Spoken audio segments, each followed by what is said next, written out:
breaking news.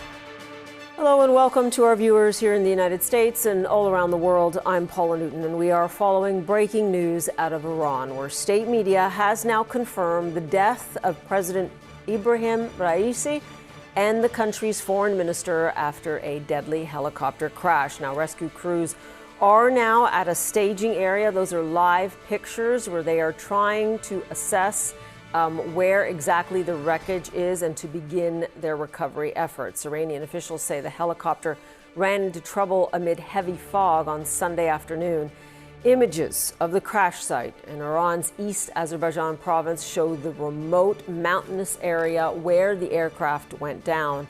And you are looking at a photo of it right there. The president and other officials had been attending a ceremony for the opening of a new dam near the border with Azerbaijan. Rescuers faced difficult weather conditions overnight, including cold and heavy fog, as they scrambled to locate the crash site. Iranians were urged to pray for the president amid news of the crash, with the country's supreme leader vowing that there will be no disruption in Iran's work. CNN's Paula Hancock is following all of these developments and joins us now live from Abu Dhabi. We should say state media has officially declared that their president has died, and we have not heard again from the supreme leader. But just if you can bring us right up to date on what happened and any reaction that you have coming in.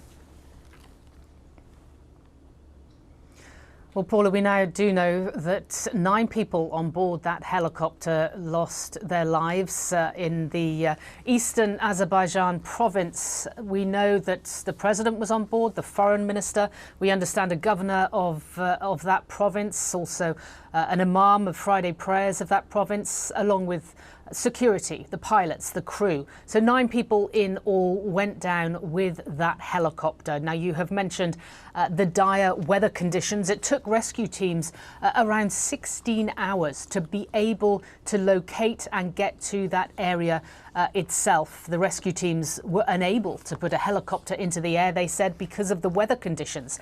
The fact that the fog was so thick, visibility was very limited. We also heard from the rescue teams that there were sub-zero temperatures, that it was extremely cold in these areas. You can see from the images a very mountainous area, inhospitable terrain, and sparsely populated.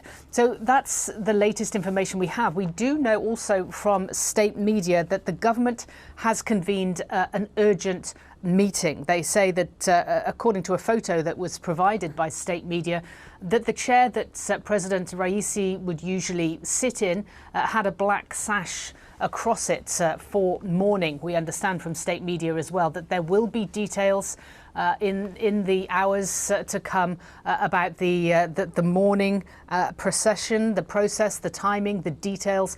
All those will come to us shortly through state media.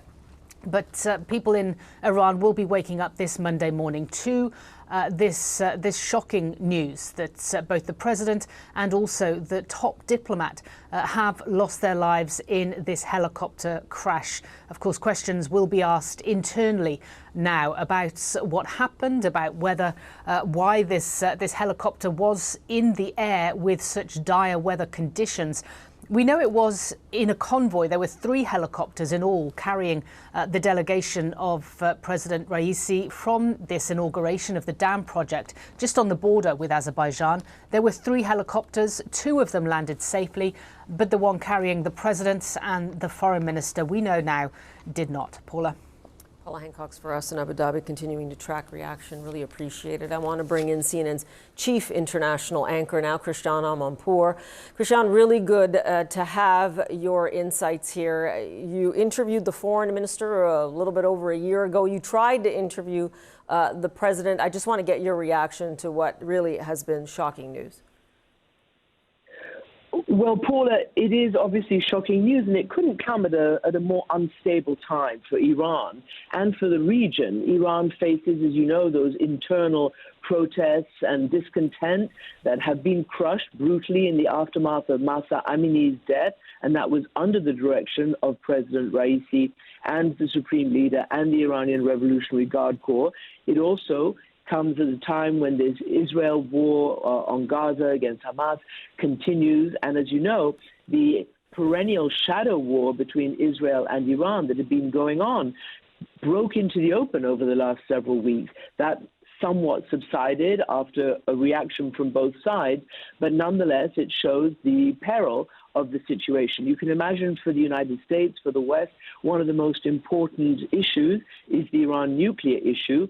That had been somewhat contained after the 2015 nuclear agreement that President Obama negotiated with Iran and with Europe and was rubber-stamped, or rather stamped into officialdom by the entire United Nations process.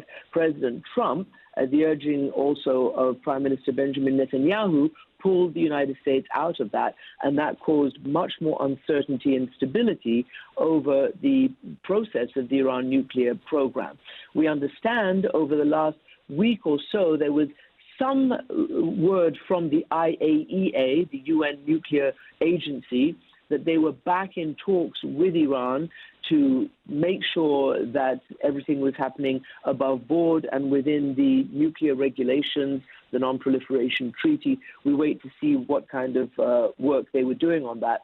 And it's known that the United States is trying to stabilize issues with Iran, given the volatility of the region right now. As for inside Iran, as you mentioned, the Supreme Leader Ali Khamenei issued many statements before the news that he had actually been found dead, saying that the nation was praying, and you're bound to see days, if not weeks, of official mourning organized all over the country. He also said that the affairs of the country will not be disrupted or disturbed.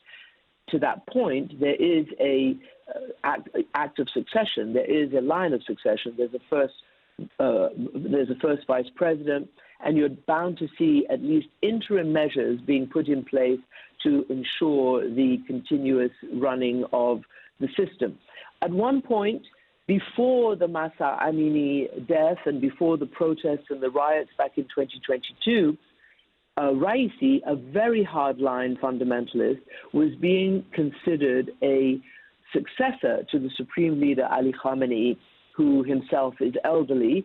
News of his ill health and sort of frailty have appeared to be vastly overstated over the years. However, he is aging, and there needs to be a succession there in place if that system is to continue.